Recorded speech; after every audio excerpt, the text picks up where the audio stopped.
Les amis, bonjour, comment allez-vous? Une critique analyse? On en a pas eu depuis... On ne les compte plus, toutes ces semaines passées, tous ces chapitres qui n'ont pas eu le droit à ma critique analyse, mais... il y en a bien une pour ce chapitre 1143, oui les amis, vous ne rêvez pas. Vous allez bien? Moi ça me fait plaisir de vous retrouver pour la critique analyse du chapitre 1143 de One Piece les amis, et comme d'habitude... n'oubliez pas que dans la description, le lien de la chaîne Twitch, le lien du Discord, pour ne louper aucune vidéo. En ce moment, c'est Let's Play Assassin's Creed Shadow. Donc, pour pas louper les vidéos du Let's Play, pour pas louper les lives où je fais le Let's Play, pour pas les giveaways, rejoignez le Discord, le lien de la chaîne Twitch aussi est dans la description. Le petit pouce bleu, ça fait toujours plaisir. Et surtout, pendant la critique ou après la critique, quand vous voulez, donnez-moi votre avis en commentaire. Oui, c'est important. Le petit pouce bleu, ça fait toujours plaisir. Abonnez-vous.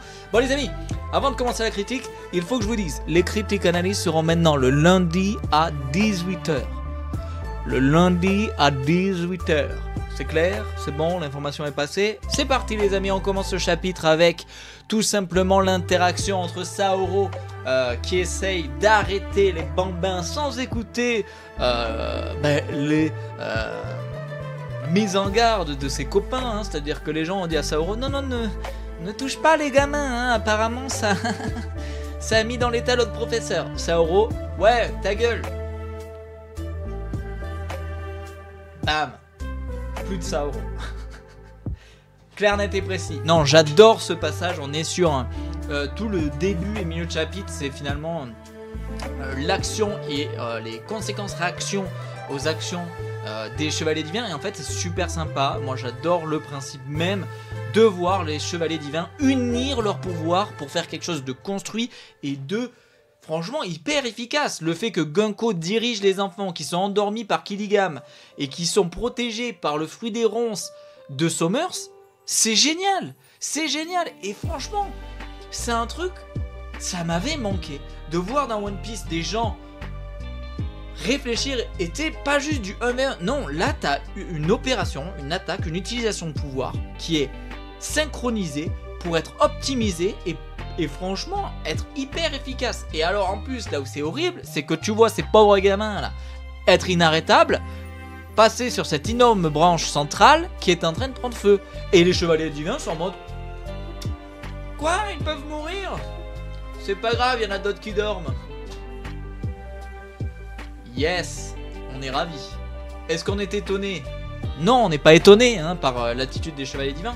Mais et alors en plus, alors super intéressant. Nous avons donc le pouvoir de Killigam. Je vais le passer, on va passer assez vite sur ça parce que c'est pas le plus intéressant les pouvoirs. Mais quel pouvoir de fou! Le mec a le fruit du Killin, de la matérialisation des rêves et des cauchemars. Comment ça, mon ref? Comment ça? Alors déjà, c'est lunaire parce que quand on voit la puissance juste du fait d'avoir matérialisé les cauchemars des enfants qui ont tout simplement le drogueur qui a tout simplement slashé les pompiers géants hein, qui étaient là en mode on arrive, on va éteindre le feu voilà. Je crois pas non mon pote, tu vas pas aller éteindre le feu, et ça il faut pas l'oublier parce que c'est important, c'est un détail, mais le feu ne s'arrête pas, les pompiers ont été stoppés. Donc là, l'arbre d'Adam brûle. Va falloir s'en occuper. Et il n'y a pas Raizo pour faire parchemin avec de l'eau dessous. Non. Et Jinbei pour le... Non. Il y a un arbre en feu et je ne sais pas comment on va l'éteindre. Honnêtement, je ne vois pas comment cet arbre va être éteint. Si l'incendie se propage, ça va être... Ou alors, il va falloir couper des branches. Enfin, là, c'est une information importante. Les pompiers ne vont pas pouvoir se rendre sur le site qui est en train de prendre feu, et sur la partie de l'arbre qui prend feu. Néanmoins, le fait de voir le drogueur défoncer les pompiers permet aux géants qui faisaient la fête et qui sont complètement torchés, hein, les seuls qui ont l'impression qu'ils sont pas torchés c'est Jinbei et Nami. Bon, Nami on connaît le fait de tanker l'alcool, mais voilà, donc c'est cool parce que finalement le pouvoir de Killigam, comme je n'ai parce qu'on parlait de ça, le drogueur a tout simplement fait une action, et en faisant son action elle a été vue par les autres géants qui venaient tout juste par Escargophone d'apprendre la nouvelle que c'était le bordel, que c'était l'alarme, à l'aide, c'est le cauchemar là, c'est le bordel, ça part en cacahuète, donc c'est cool. Donc le pouvoir de Killigam, pouvoir de fou les gars, voilà, parce qu'on parlait de ça, mais pouvoir de zinzin, le mec peut matérialiser ce que t'imagines, le mec il endort Somers qui pense à du sel, il a du sel. Lunaire, le mec peut créer l'imaginaire. Mais si j'imagine que le monde est... qu'il y a l'apocalypse, le mec peut invoquer l'apocalypse. C'est quoi ce pouvoir de fou? On dirait presque un peu ce côté dans le fait de matérialiser quelque chose qui n'existe pas, on dirait Luffy. Luffy, il est là, hop, je veux des lunettes, j'ai des lunettes. Mais Killigan peut faire ça. C'est un fruit de zinzin. Je sais pas si on réalise. Si le mec il dit rêve d'une armée. Je rêve d'une armée. Il peut invoquer toute une armée. Je sais pas si on réalise. C'est un truc de zinzin. C'est un truc de zinzin. Rêve de Shamrock. J'invoque Shamrock. Killigan, son pouvoir est absolument dantesque. C'est génial. Summers, pouvoir qui n'a pas l'air si fou, le pouvoir de l'épine. C'est un homme épine. Mais ce qui est génial, c'est son utilisation de son pouvoir. Comment il a trick son pouvoir. Eh oui, les épines font plus mal selon l'amour que tu portes à la personne qui sont entourées de ces épines. Mais c'est génial, c'est génial, c'est une super métaphore. Pourquoi? Parce que dans la vraie vie, quand on aime quelqu'un, aimer ça fait mal. Eh oui, les épines de l'amour, c'est bien connu les enfants. Aimer ça fait mal. Quand vous aimez une personne, X aime Y, ok? Si Y fait de la merde, ça va faire mal à X. Si X ça n'a rien à foutre d'Y et qu'Y fait de la merde, bon ça te fait moins mal, tu vois. Tu vois ce que je veux dire? Et ça, Summers l'a intégré à son fruit de l'épine, qui est et c'est une manière d'utiliser son fruit qui est propre à lui, parce qu'en vrai, fruit de l'épine, il aurait juste pu invoquer des épines ou je sais pas, faire des champs d'épines, tu vois, tu sais, faire un truc purement. Mais non, là, il utilise son pouvoir des épines pour entourer les enfants, les rendre tout simplement invisibles à l'œil nu, et plus particulièrement. Il influe le fait que plus tu affectionnes la personne qui sont entourées des épines, plus elles vont te faire mal. Et forcément que ça fait mal à Saoro, parce que quand il essaye d'arrêter les gamins, mais c'est un professeur, il veut prendre soin des enfants, il veut prendre soin des gamins, c'est une bonne personne, tu vois, il veut protéger les enfants, tu vois. Donc il se fait défoncer. Donc je sais pas comment on va arrêter, comment on va pouvoir enlever ce fruit des épines et comment on va pouvoir le faire, parce qu'en plus le fait qu'elles sont complètement invisibles, ça veut dire qu'imaginons il fait un lasso en épine invisible, il peut attaquer des gens, mais c'est quoi ce pouvoir de fou aussi?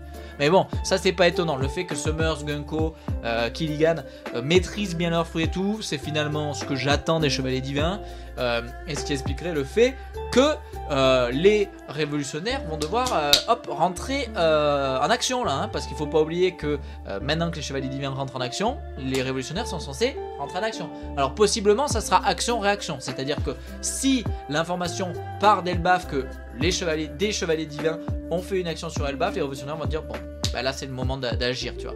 Si l'info sort pas, bon je vois pas pourquoi ils le feraient, tu vois ce que je veux dire. Maintenant, est-ce que on peut imaginer que l'information sort d'Elbaf et que du coup les révolutionnaires se ramènent à Elbaf? Est-ce que ça a un intérêt? Je trouve pas. Je trouve que par exemple le fait que beaucoup de gens oublient, mais les révolutionnaires en ce moment tout simplement est seul Marie-Joie qui fait qu'il y a la famine, que c'est la merde de là-haut pour les dragons célestes, les doyens et tout. Je trouve que ça c'est une vraie action avec beaucoup plus de conséquences que de se dire on va se ramener à Elbaf pour... Donc je trouve ça un peu con. D'ailleurs très très sympa, ça j'ai adoré dans la réaction le fait que Gonko le rappelle, mais attention les gars, ne sous-estimez pas le fait qu'il y a un empereur sur l'île. Tu vois, les Chevaliers Divins, ils ont quand même ce truc de il faut faire gaffe. Il y a l'équipage d'un empereur sur l'île. Il faut pas qu'on soit en mode pilou pilou, la mission c'est facile, tu vois, et ça c'est trop cool. Donc tout ce début de chapitre, on a ça, on a l'action, réaction, réalisation. Les Chevaliers Divins, on voit comment ils maîtrisent leurs fruits, comment ils travaillent ensemble, qui est génial. On découvre leur pouvoir, génial. On découvre les actions qu'ils font en commun, génial. On découvre la réalisation du village et tout, tous les géants complètement bourrés, génial. Tout le début du chapitre, c'est trop cool. Franchement, c'est trop cool. Et derrière, tu termines le chapitre avec tout simplement, on retourne sur Loki, qui finalement en fait est complètement KO, hein, le mec est quand même sacrément, il faut le dire, il est endurant de fou. Alors, est-ce qu'on est surpris? Non. Moi je me rappelle Thriller Bark, Oz, alors oui mais Specs, c'était Oz qui était réparé. Bon ben on prend pas Thriller Bark, on prend Marineford avec Oz Junior. Souvenez-vous de la tankiness d'Oz Junior, c'était un truc de fou. Bon ben là, est-ce qu'on est surpris alors de la tankiness de Loki? Ben non. Surtout s'il a un fruit du démon de type Zoan. Bon ça j'en sais rien. Son fruit du démon, on ne l'a pas vu, on ne le voit pas. Je pensais que ça avait un lien avec le fait qu'il ait des bandeaux, un bandage aux yeux, pas du tout, parce qu'on voit dans le flashback d'Ashruddin que Loki a des bandages aux yeux depuis qu'il est petit. Donc je ne sais pas quel est son fruit, je ne veux pas m'en faire des théories farfelues dans tous les sens en disant c'est le serpent rouge, c'est le machin, c'est tel, c'est machin, c'est bidule, c'est truc. Non, je ne sais pas. Ce qui est sûr, c'est qu'il a un fruit. Maintenant, quel fruit il a, nous verrons bientôt. Mais ça, c'est pas un truc qui m'intéresse. Je m'y intéresserai quand ça sera là. Néanmoins, qu'est-ce qui m'intéresse? Le fait que Loki dise personne ne peut soulever Ragnir, mon marteau. Mais je connais un homme qui soulève des marteaux de 400 tonnes. Il s'appelle Usopp. Imaginez seulement que Usopp se ramène complètement torché. Oh, un marteau! Ah, ben je peux le lever, vous avez vu? Il est en train de soulever Ragnir. Mais comment est-ce possible? Hein? Ça serait complètement absurde. Absurde, hein? Ça serait complètement... Même de l'imaginer, je suis en mode... Mais ça serait génial que finalement le seul être qui puisse soulever Ragnir, ce soit Usopp, quoi, tu vois.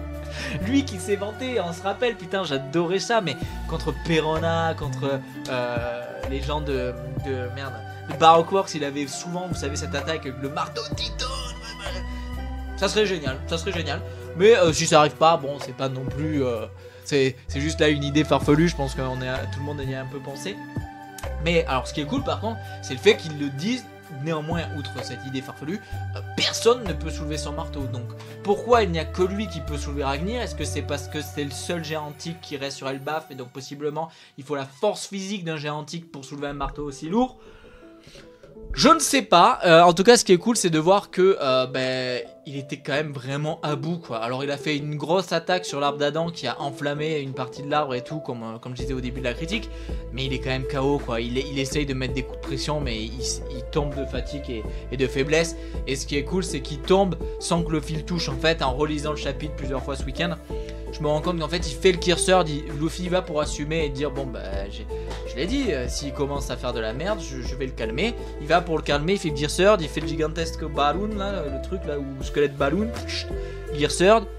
Et en fait au moment où il va donner le coup, Loki tombe et donc Luffy donne le coup dans le vide en mode parce que Loki s'est cassé la gueule en fait. En tout cas moi c'est comme ça en relisant que je me suis dit en fait c'est comme ça qu'ils vont interpréter les dessins de Maître Oda. Donc en fait Loki, ben voilà, il voulait avoir une réponse, il voulait savoir, je pense qu'il est sincère quand il dit que je pense qu'il n'apprécie pas le fait que les chevaliers divins il les sache sur l'île, en même temps il en parle pas donc c'est particulier. Néanmoins il va parler d'un truc à Ashruddin, c'est le fait qu'il n'a pas tué son père Harald.